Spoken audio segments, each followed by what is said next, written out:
Okay, so we start by 13.3, which is this section is about the arc length and curvature. Okay. Now arc length, I think we already familiar with the terms, right? The arc length is the same arc length that we have discussed before in calculus 1 and also in parameter in chapter 10. So let me just draw, giving you the drawings.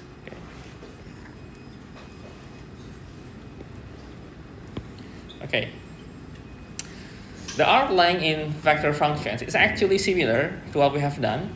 So we take approach on some set of points in the curve. So if you have curve like this in the 3 dimensions, so what we are going to do is we are going to have some points on every curve, and in connecting those points we also add line. Okay, and we can actually measure the line as a tangent, okay, for the curve, and then we can adding all the line, and then we can use the integral to summarize all the line that is measuring. And when you cut the lines really small, it's going to be shadowing the curve, or we can say it's approximating the curve, and thus we can measure the length. Okay, if you remember, in chapter 10, we have just done the midterm, right? So if you have the arc length, this will be equal to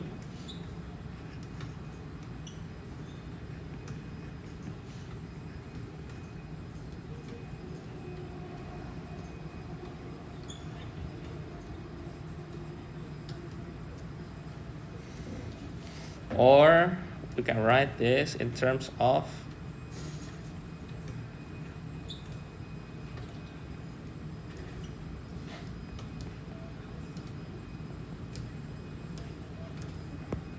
it's dt, sorry.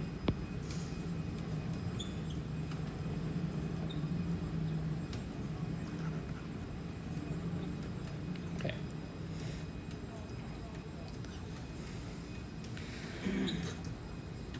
Now in 3 dimensions, it's actually similar, but we are going to add the third axis.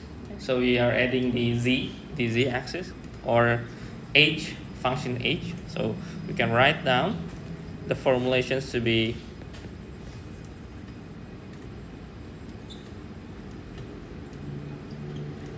sorry.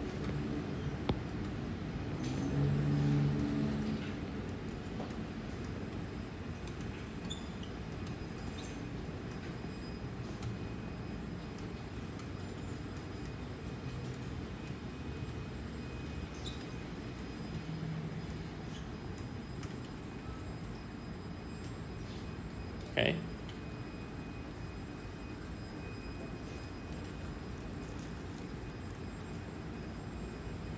Or we can write this as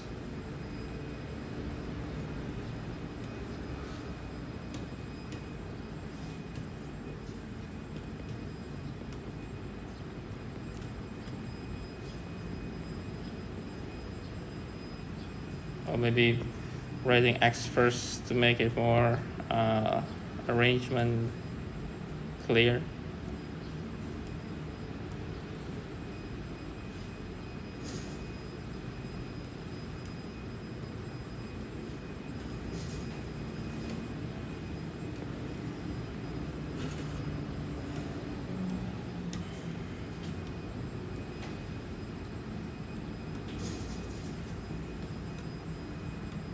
So if we have vector functions R,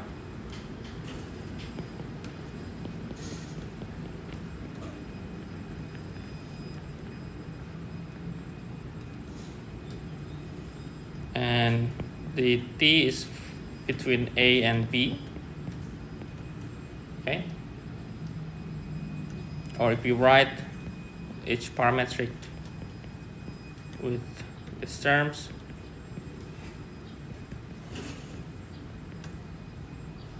And setting the f prime, g prime, h prime all continuous.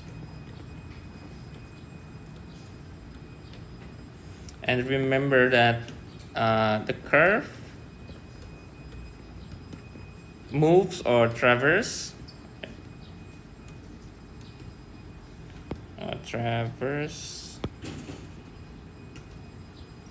exactly once. Okay. So there's no looping, so it's exactly once from A to B. Okay.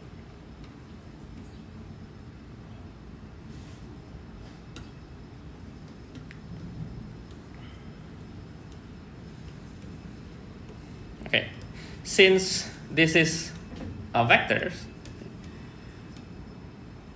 since R is a vector functions, okay,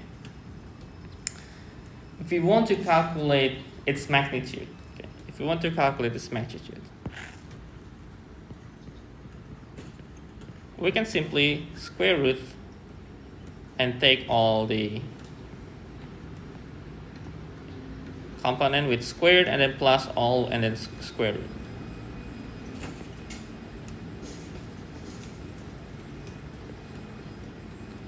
Right? And similarly, if we take R into our derivatives and we take the magnitude value, we will have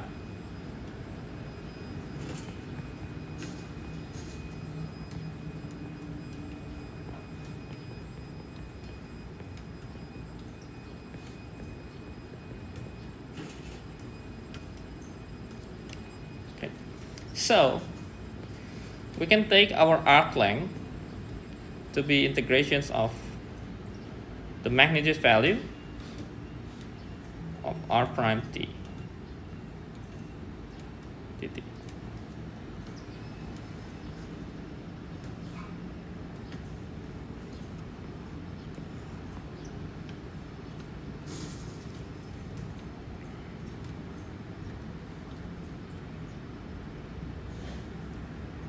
We'll be giving more space here. Let me add some notes that from the video that I have uploaded, 13.1 and point 2, and if you want to review, you can review those videos. If we have R,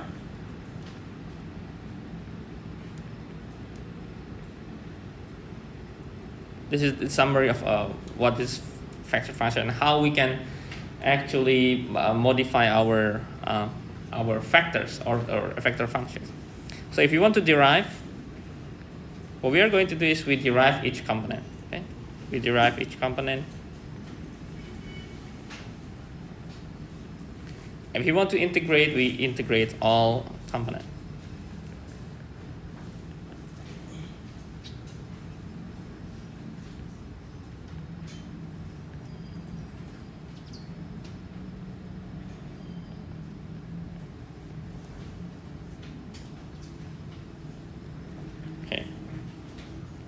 Of course, if you have limit, you need to limit all component as well.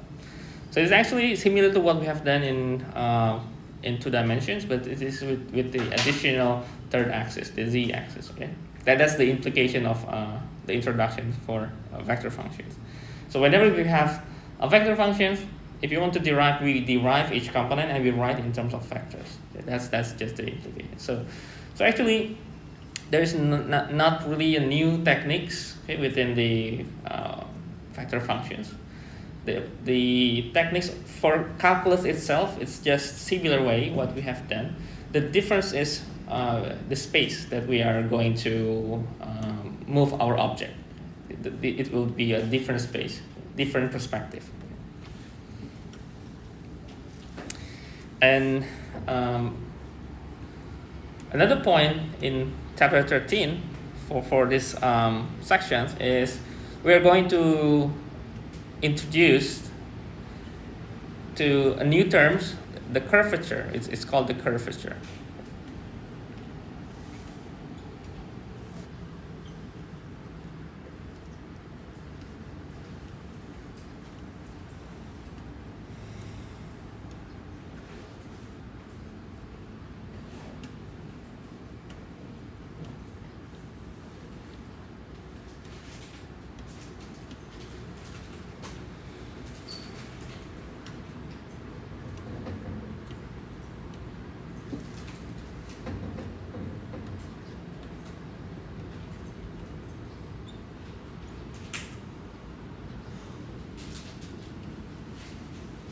And before curvature, maybe I will introduce you to, we can parameterize or parameterizations. What does it mean? It means that every vector functions you have or you find, you can rewrite the vector functions with another parameter that you can create by your own, or perhaps given by some informations, or perhaps it's just obvious that it should be equal, okay? It's equivalent. For example, if you have let's say it's called the twisted t squared and t cubed, 1 to 2. We can parameterize this and write a new functions with different parameter. That is, if we have t equal with e with power of u, we can rewrite all and exchange t with e with power of u.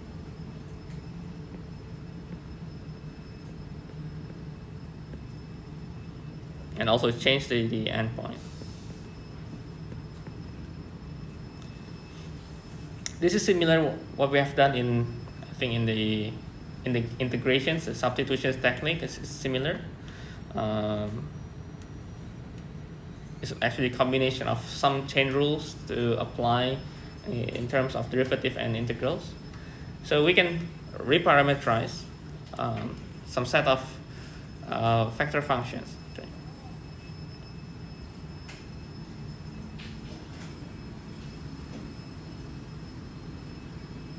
And why we need to parameterize? Sometimes when we parameterize in mathematical calculations, maybe it will be easier.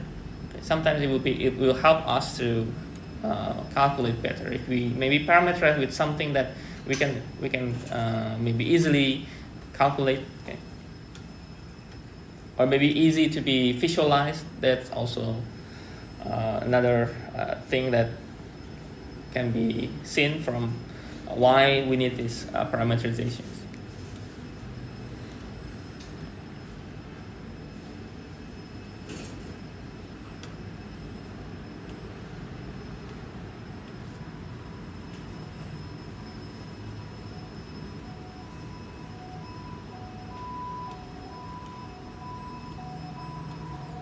Okay, now from this arc length, similar to what we have done before, we also have the arc length functions. It's actually arc length, but just a segment of the line. Okay, so we are going to observe a segment, because sometimes we don't really need to measure the whole length. We only see the segment, okay, the line segment. So let's see. So it's called the arc length function. So suppose we have vector functions.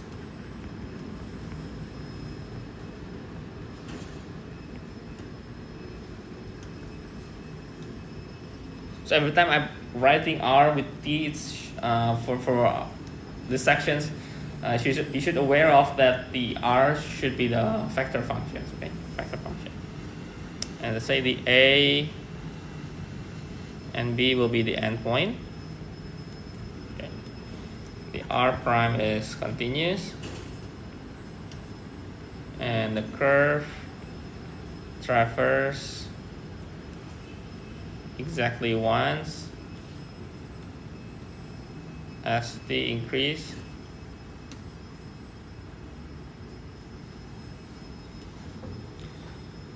Now arc length function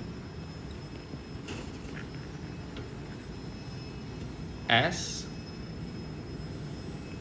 this will be defined by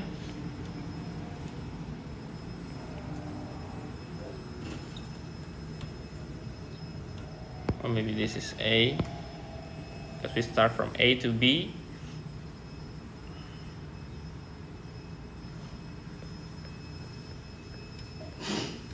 And we have some set of another parameter inside. and we can write the terms completely.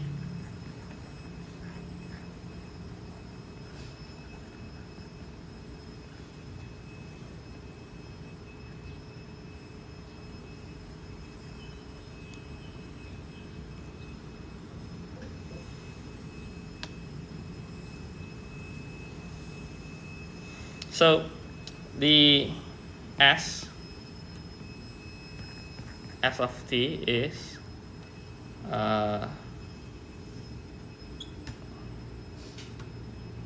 length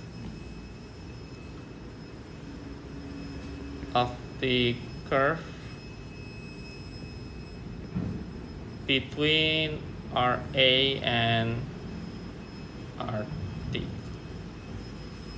Or we can also say that this is the segment, the length segment.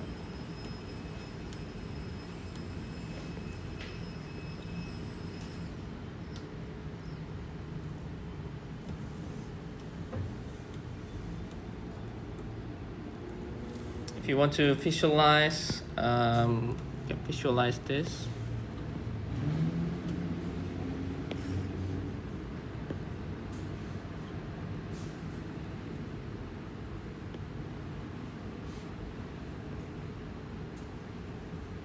Maybe here.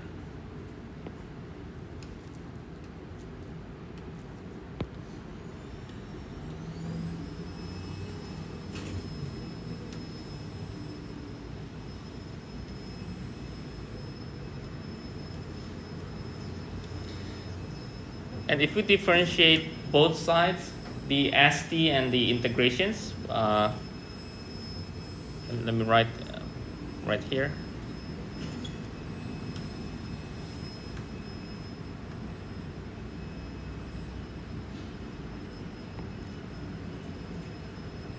If we differentiate,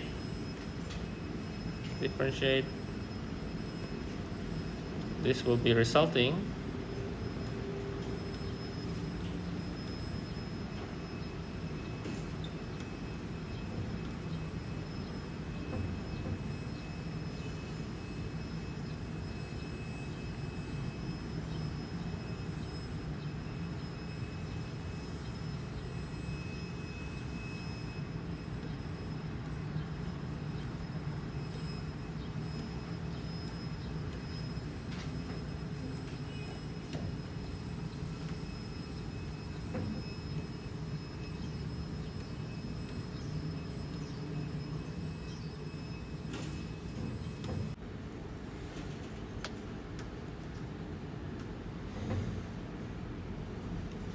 okay, so we start with the curvature.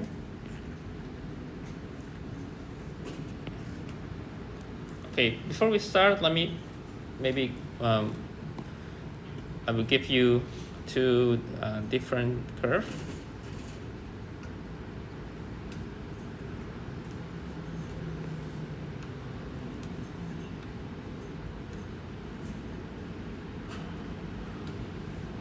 And maybe another one.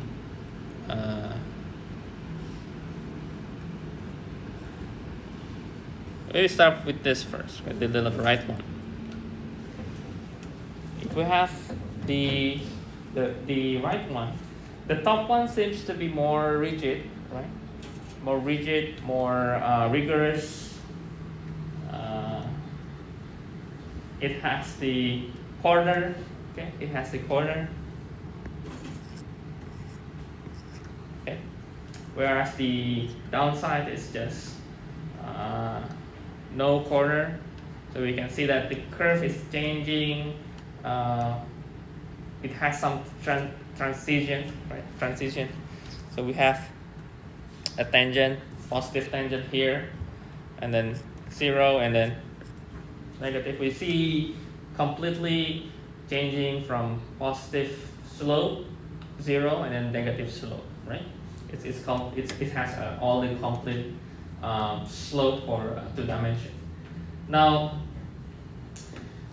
if we want to make into terms, the top one is probably is like rough. Okay, if you I'm not sure whether you will learn on some surface property and some materials, but we call this rough. We call it the downside is the smooth one, right? So we call this rough and smooth.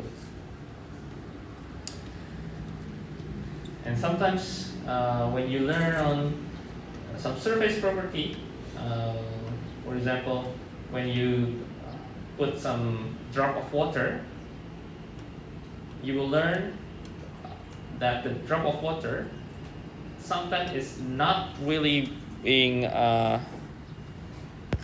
dropped like this, but maybe it's going to be having some circle like that. What's happened because it has different surface. Okay? It's a little bit material science, so just to make sure that we are using the same exact terms. Okay, so what I mean by rough and smooth, okay, in terms of our calculus terms, we will have, or we can observe actually the degree of smoothness. So if we compare this, okay, and this is, I don't mean, maybe I will make a bit better for the top one. It's supposed to be not having any corner. Okay. Both I will call smooth because they don't have any corner. Okay? But in terms of the degree of smoothness, if you see how well they change, okay? For example, if you see the down one here, this is the slope, right? The slope. You see, it seems that it's slow. It doesn't really, it doesn't quickly change. It doesn't quickly change to 0. It takes time. Well, whereas here, if you see the nearby slope 0, from here it's going faster than the down one, the bottom one. So we say, in terms of how rapid it changes, this is highest. Now this difference we will observe in terms of the curvature, the difference in the curvature. Okay. Now let me write maybe more official in the mathematical sense for the curvature. So parameterization vector function R is smooth on interval if R prime is continuous and R prime t is not equal 0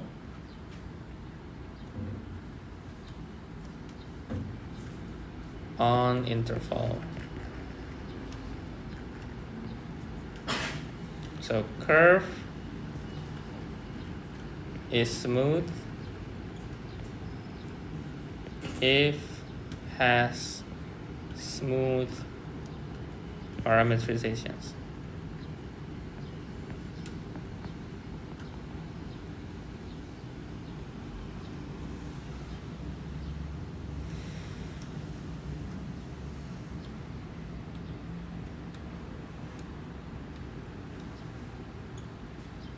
Okay, if C is a smooth curve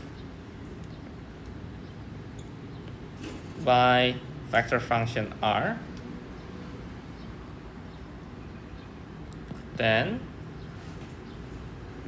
we need to set up a new set of tangent that we call the T with capital T.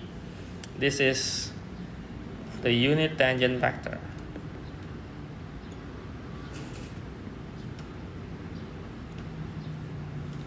And this will indicate curve direction.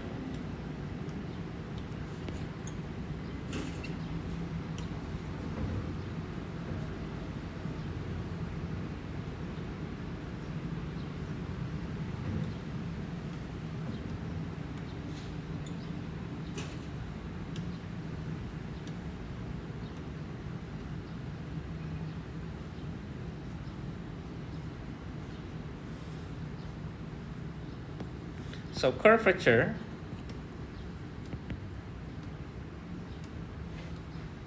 measure how rapid or quick the curve change direction.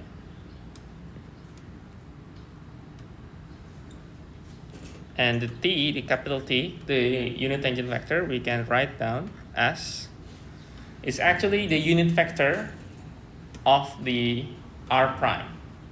Okay.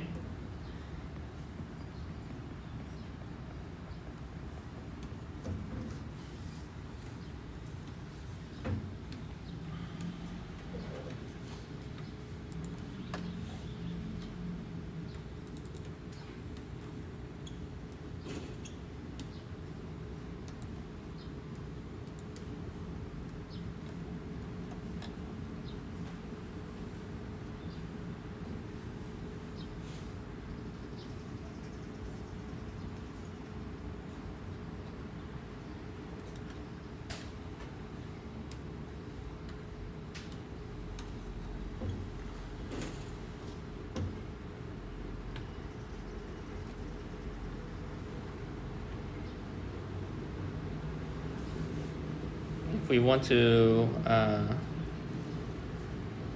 imagine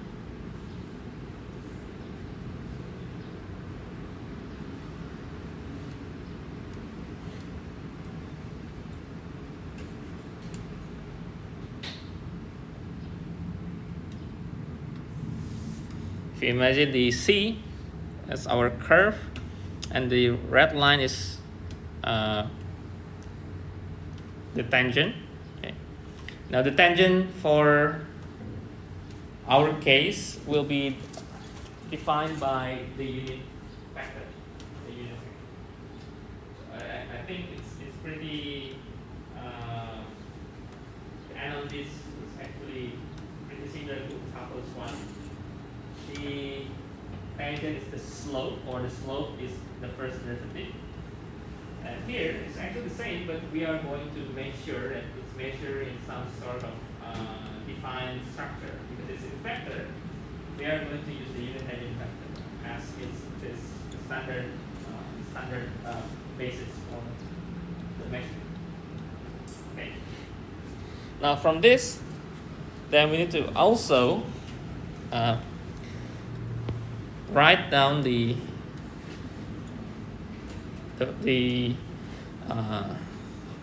how do we know that how to measure how rapid the curve change. So if we have to help you get the idea, if you have the curve like this, okay, let's say we have this unit tangent vector, and here the other one, okay. How well you know that it's going to be changed from this tangent to this tangent? Well, we can make a reference to that this tangent changed to this, and how quick it changed. At least we need to make some sort of reference. At least some sort of reference. Let's say our reference is our point in between these two. Let's say from here to maybe here. Okay. Let's make up this as our reference. Okay. How rapid or quick the curve changes. So the curve is changing from this to this. Okay. We know the arc length. Okay. We know the arc length from here to here. Use some parameterizations. We say it's in x and the arc length function. That actually the curvature is the tangent, the change of tangent divided by the length. So we can write down some sort of, this is the curvature. I think not really clear. Should be a little bit more like that. Like K is not really K, it's in the Greek alphabets. We know that's better. So we are going to write down dt over ds.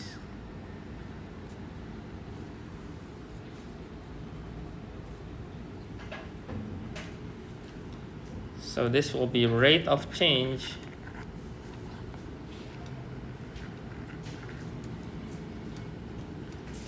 of unit tangent vector.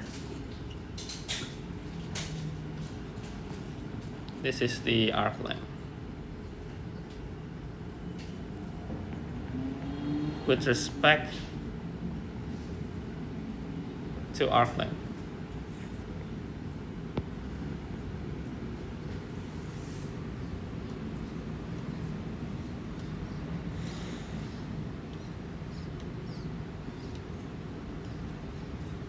And because arc length will be independent,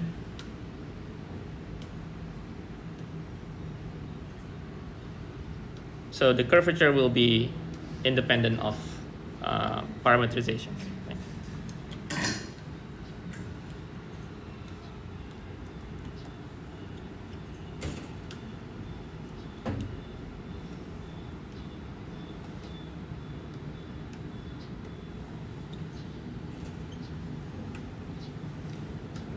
Okay. Now this expression, however, is not really easy to be observed.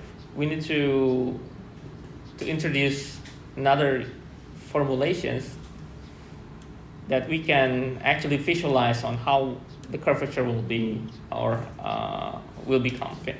So we can rewrite this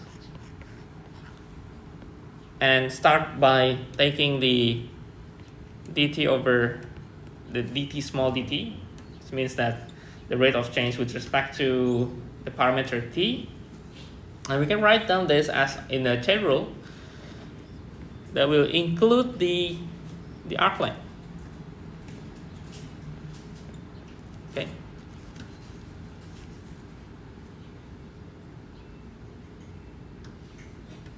From here, we can write off that dt over ds, our curvature, is equal, let me put the magnitude on both sides.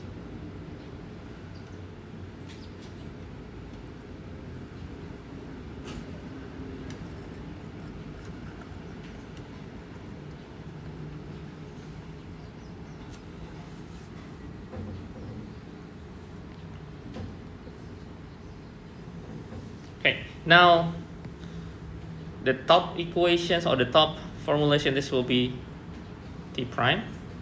Okay, the bottom one will be r prime. Okay, this is from the where my calculus here. Okay.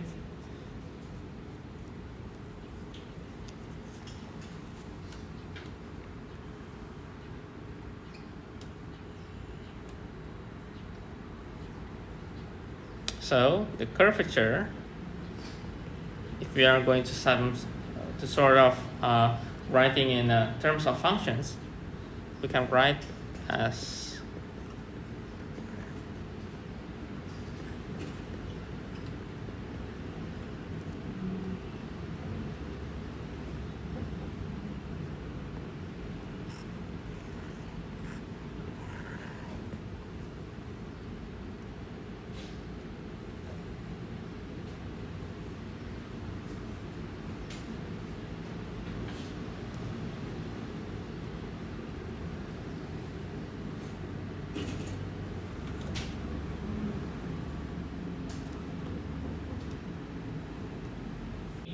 go through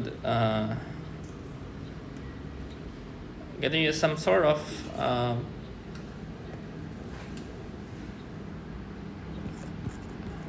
show the curvature of a circle of radius a is 1 over a. So we need to have some proof whether the curvature of the circle that has radius a is 1 over a, and this will be related to a few sections from here that we will see that the curvature can be visualized through a circle.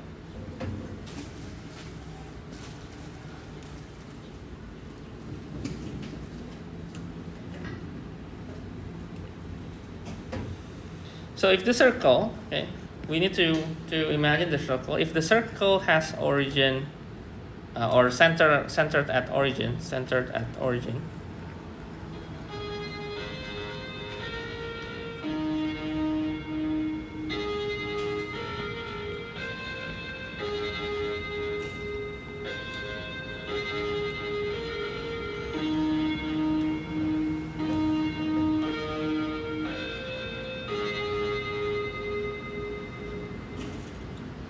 Okay, we will have a short break, okay, I think. Okay. Let's continue for this illustrations. Okay. So to show the curvature of the circle that has radius a, we need to reimagine the circle in terms of vector functions, which we can imagine as in so if we imagine the circle, we have the circle. Usually circle, if you are going to have a normal circle like this, okay. So from here we can imagine that x is r cos theta and y is r sin theta, right?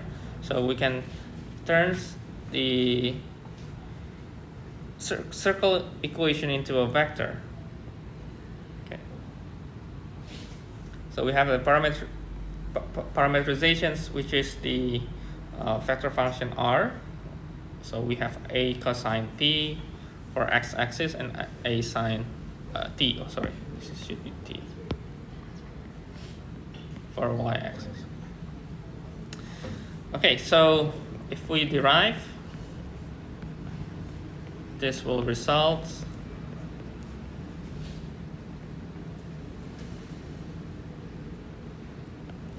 and if you want to look for its magnitude value, this will result in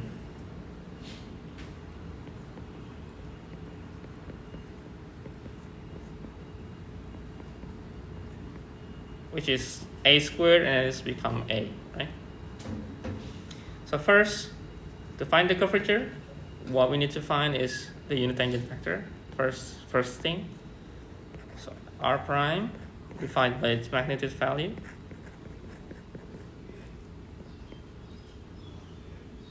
So we will have minus sine t plus cos t. Now from here, we take derivative.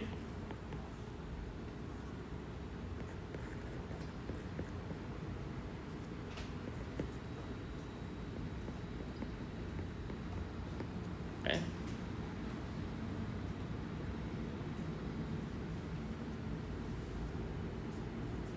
And it gives the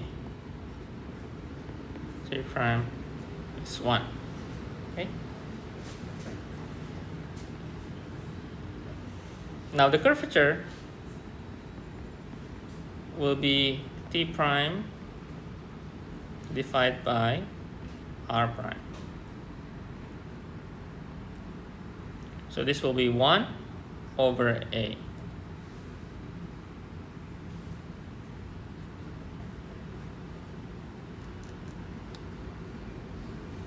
So what's the implications? What's the implication for 1 over a?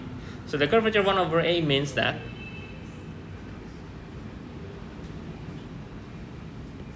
implication small circles, large curvature, large circles, small curvature.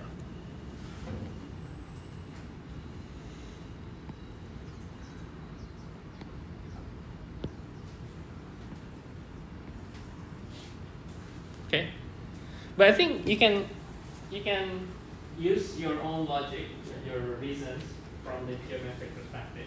When you see a small circle, because the length, okay, the length itself in between of this point or the point along the curve of the circle, they are less than the large one. You can think that it's rapidly changing rather than the big one. Right? It's faster change its direction because it has less length, right? Yeah, I think it's easy to visualize if you think from geometric perspective. And when we are looking at the equations, and we know that it's 1 over a, it's just reciprocal of its radius, its own radius. So when you have bigger circle, it means that the curvature will be lowest. The small will be bigger. Okay? So from the chapter 12, 13, 14, and 15, there will be a lot of visualizations, and if you miss out one or two, it will be very difficult to catch up because it's because of its complexity of the picture. But I think this is not that complicated.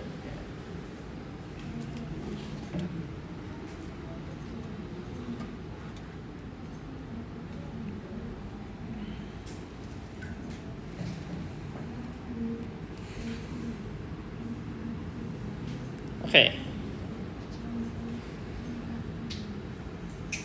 Another formulations that we can also apply.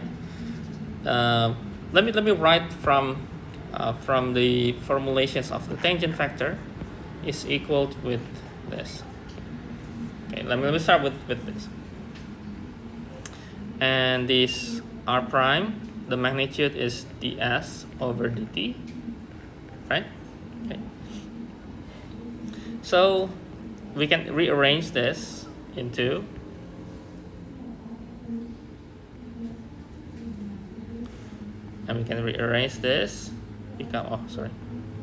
become ds over dt and unit tangent factor. Now from this equations, if we want to take second derivative, then this will be a product rule. We have two functions here. Let's say this f g. So we will have f prime g plus g prime f. Okay. So we take second derivative and then plus. Okay. Okay, what we are going to do in here. So first, if we let the r prime and r double prime multiply by cross product. We find cross product of r prime and r double prime. We are going to see that we can actually connect those expressions into a curvature. Okay.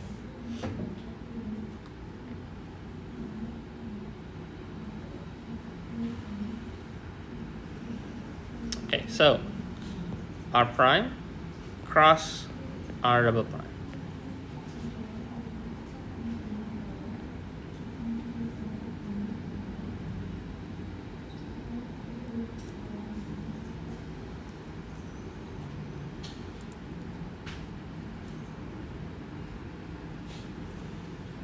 Okay, let me write one by one. So r prime is ds over dt, and then cross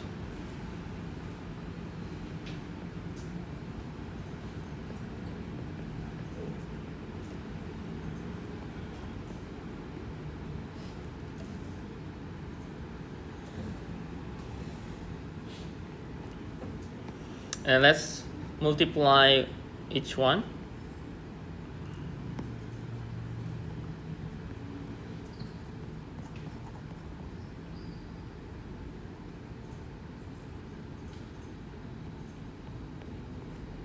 So we multiply the scalar one, we multiply the scalar, and then multiply the factors as in the cross product, t cross t. And since t cross t is 0, we can forget all of the left side, so we can focus more on the right one. Okay. So the right one will be plus ds over dt squared, and then we have t cross t prime. Okay.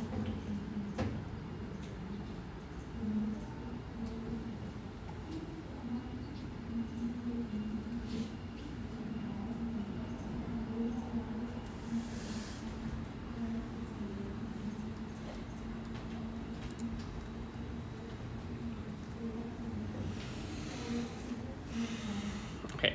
Now, if you want to evaluate the magnitude of this cross product, then we can make this ds over dt squared and make magnitude on the factors.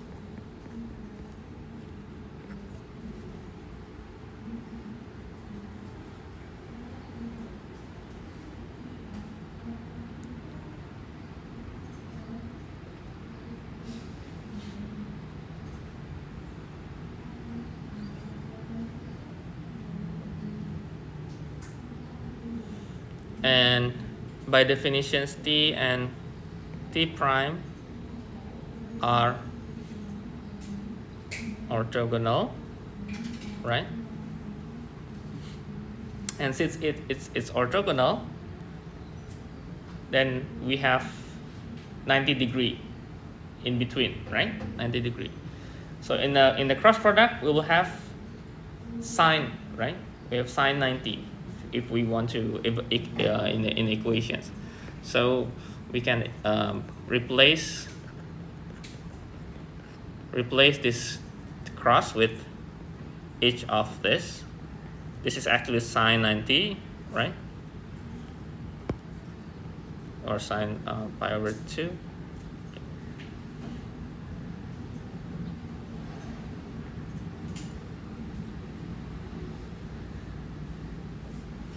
And by definitions, the magnitude of t is 1.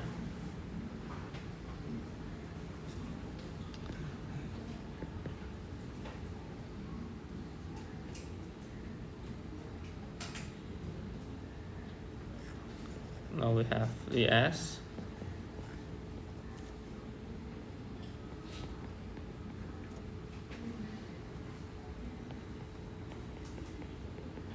Okay. Now let's replace, or let's rearrange in terms of t prime. So this will be equal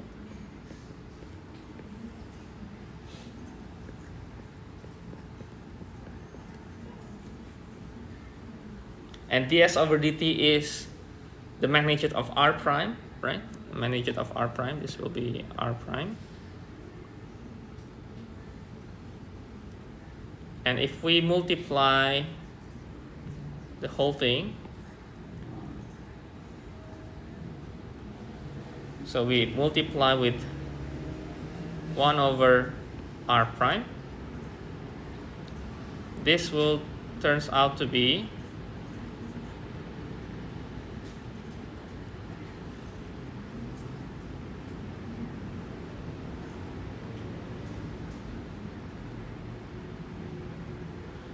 so it's r prime squared multiply r prime is become cube. And this is the curvature, right? This is the curvature. So the curvature is equal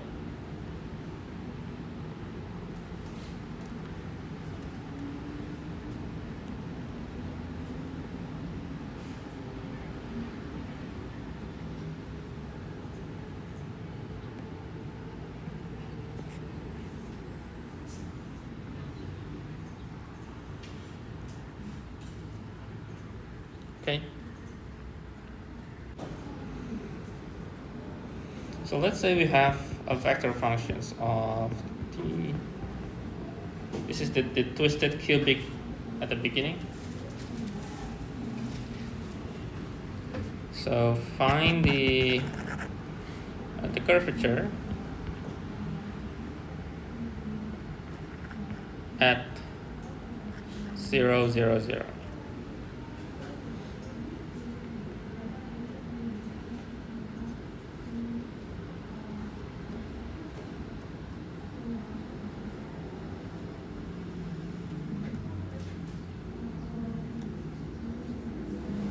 So of course, we need to correlate these coordinates with the parameter t. So 0, 0, 0 corresponds with t equals 0, right? Okay. Later we need to input t equals 0 at the very end. So first, we are going to rewrite all the, let me write a different color. Rewrite all the derivative and the second derivative. Okay.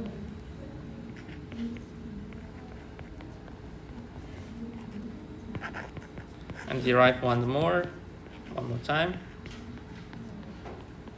Okay.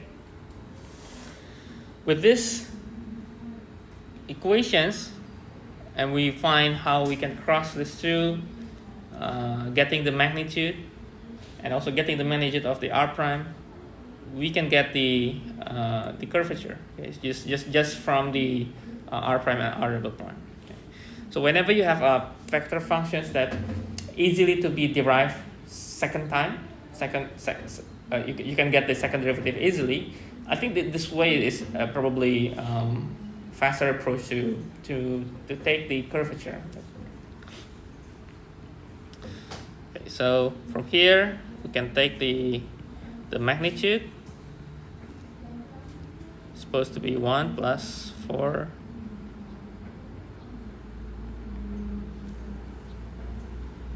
Sorry, 4.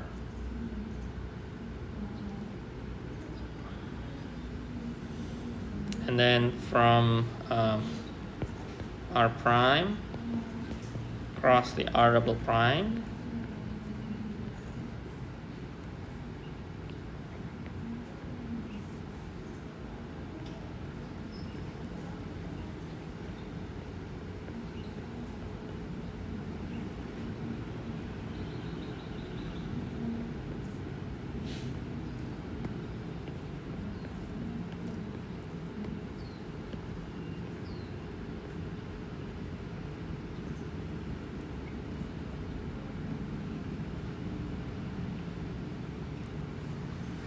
so we can compute 12t squared I plus 2k minus 6t squared I plus 6tj.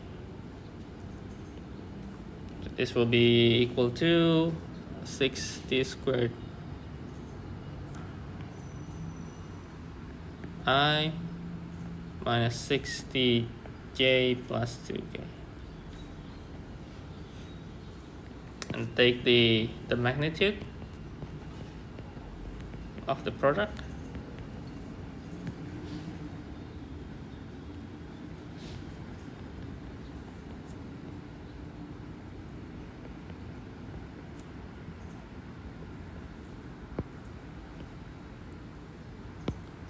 We can simplify. Take 4, so it becomes 2. It's become 9.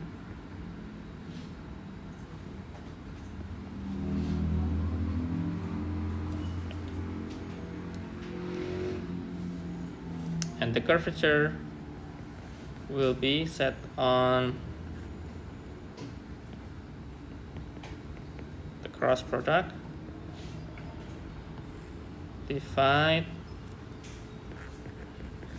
by this magnitude of r prime and then cube.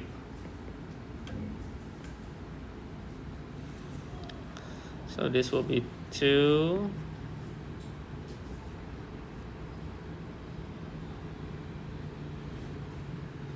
1 plus 90 squared plus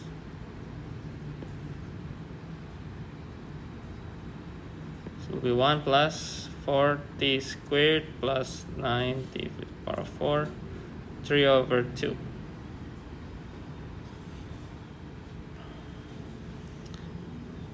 And then at t equals 0, the curvature is 2, right?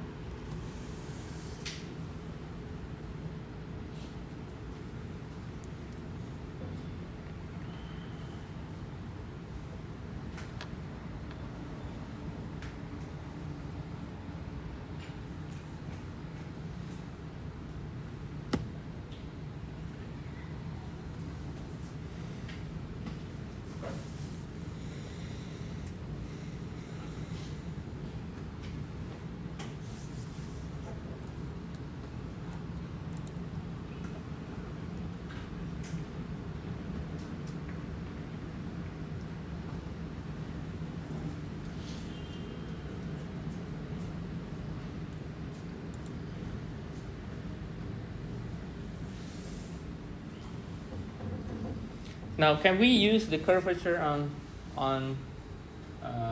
we have used curvature on the factor functions, and we have done several formulations, right?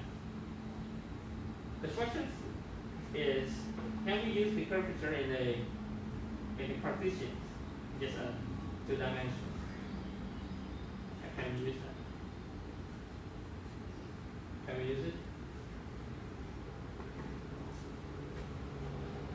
If you can imagine, like the circle problem before, it is actually in Cartesian, right? So actually we can. So if you have just 2 axes, x and y, and y is function of x, we can actually apply our set of rules that is actually similar to what we have done in factor functions. So if we have the y equal f of x, okay, then we can choose x as our parameter, and we can write the new set of r, which is now r of x, instead of t, okay? And we can write this as x I plus f of x j. Okay. So this will be similar with our factor function. Now we have this, that we can find the curvature from r prime, r double prime, and then do the same thing here. So we find the r prime, this is I plus f prime, and then r double prime, which is, this is 0, this is f double prime, x j. Okay, now we need to cross this two. So r prime cross r double prime.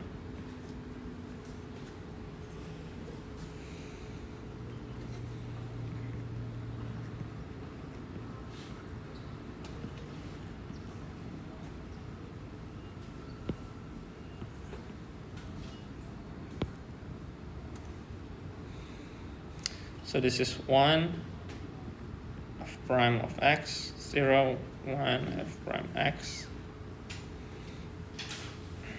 This is 0 f double prime, and then 0, 0.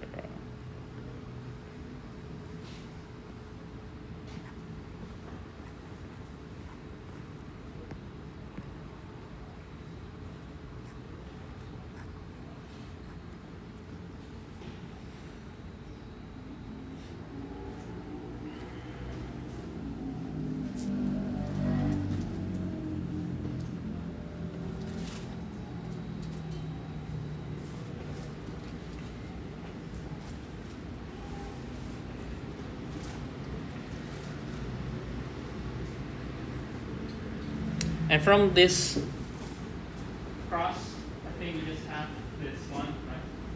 The other one is 0. So we are going to have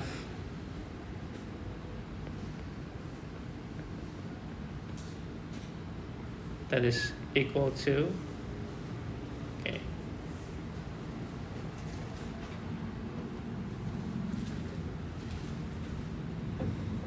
so we have the magnitude is 1 plus f prime x and then squared.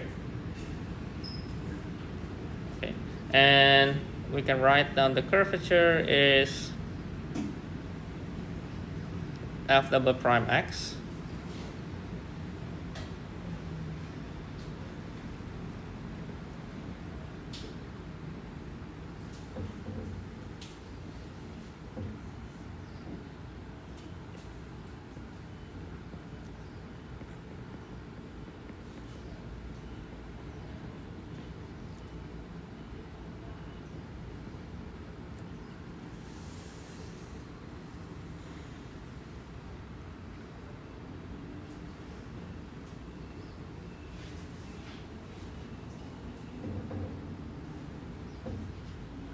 and we have a new formulations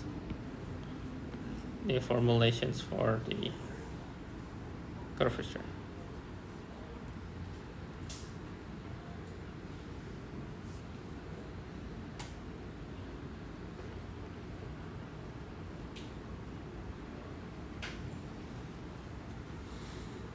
I think since it's Cartesians, I think it's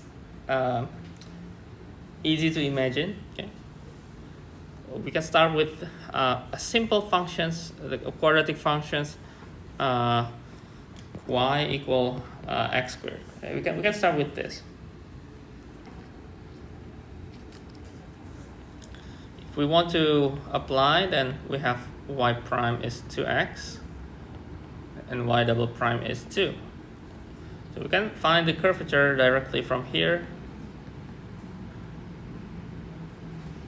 It's 2 divided by 1 plus 4x squared 3 over 2. Okay. Directly we can find the curvature. And if you want to maybe visualize how this curvature looks, let me just input the curvature here.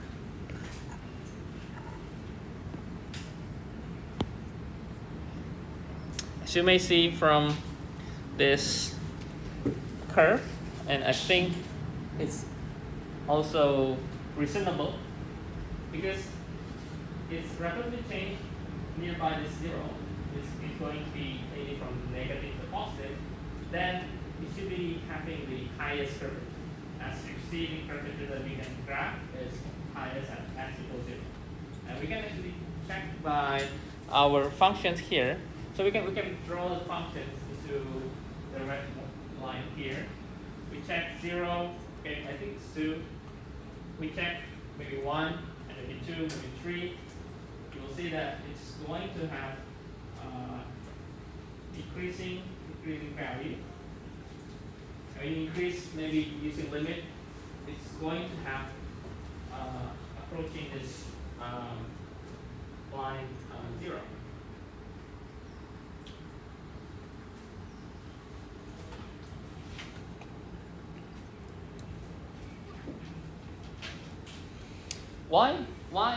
Why we are getting 0 here?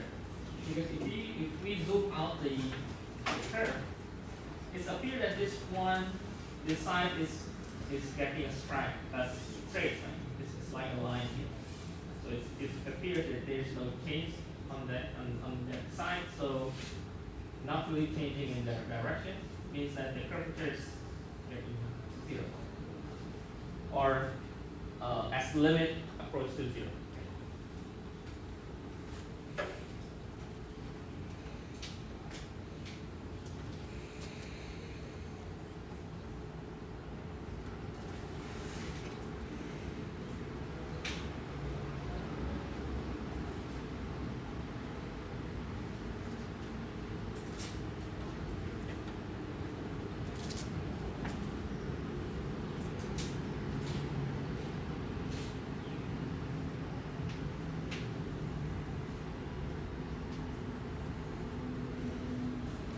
Okay, perhaps any questions? Okay. Any questions? So I think the key for chapter 13 is understanding the curvature and how the curvature will be developed. It's developed from the unit tangent factor, and from unit tangent factor you get the idea on how to incorporate the arc length, in which is the definition of the curvature, the tangent divided by the arc length, the rate of change of tangent divided by the arc length, or with respect, so rate of change with respect of the arc length. Okay. Now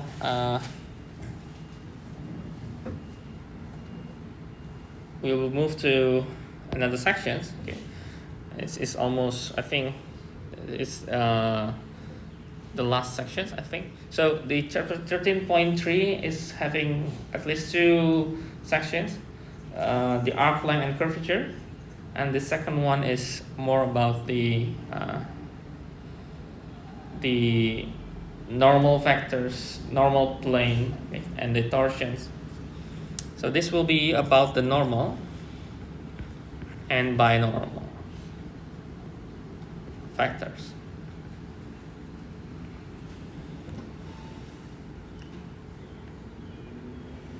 Okay, if we start with some random curve,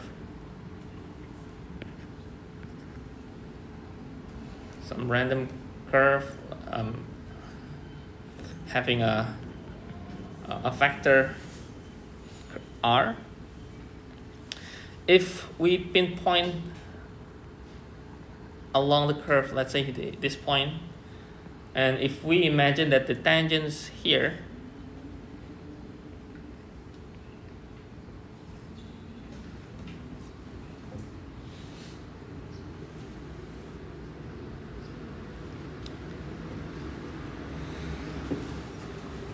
is on space in 3 dimensions. If this is the unit tangent, if this is the unit tangent,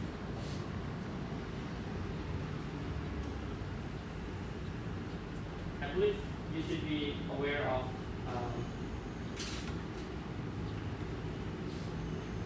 if we have a plane, okay, we know that there is a vector outside of that plane that we call a factor, a normal vector, right? If we have a tangent vector, if we want to develop, or if we want to establish a normal vector, which direction from the tangent? Which direction? If this is a 3 dimension, here, confusing, right? Because it can be any. It can be any. It can be there, it can be going inside, but we need to define what is normal factor. What is normal factor? So first, because of the unit tangent factor, the magnitude is 1, okay, by its definitions, and by its own definitions that stated, prime, because of orthogonal, because T is orthogonal to T prime,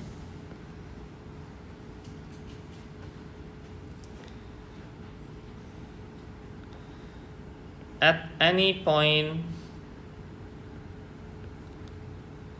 where the curvature is not equal 0, we can define the principal unit normal factor, or unit normal, and as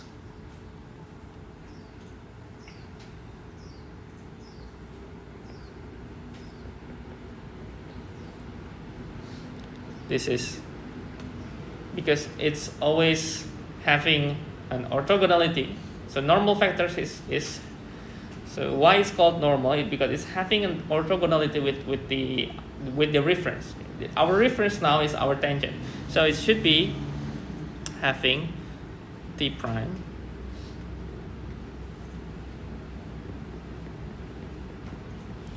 because t prime is orthogonal to t. Okay. So the normal is the unit factor of the t prime. Okay. Okay. So let me write here that the normal is orthogonal to its reference. In this case, the t.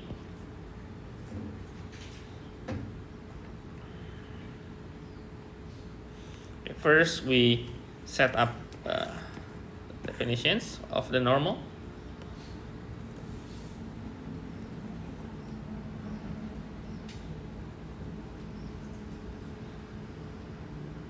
Secondly, we set up the definition for the binormal, which we usually write as B. So what is binormal factor? So we have tangent, normal factors, and binormal. Binormal is factors that perpendicular to both t and normal. So we can imagine it is the cross product of both t and n. So we can write that B is t cross n, or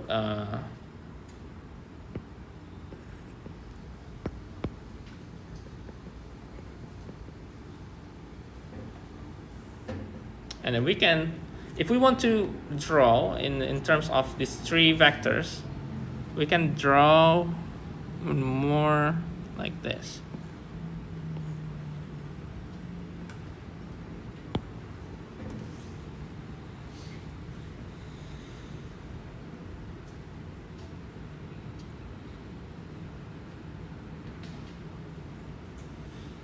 So when the point is changing, as we move this point from here, the tangent is changing. The normal is also changing because the t is changing. So t will be the key to unlock everything. So if we know the tangent, we can know the normal, and then we can know the binormal.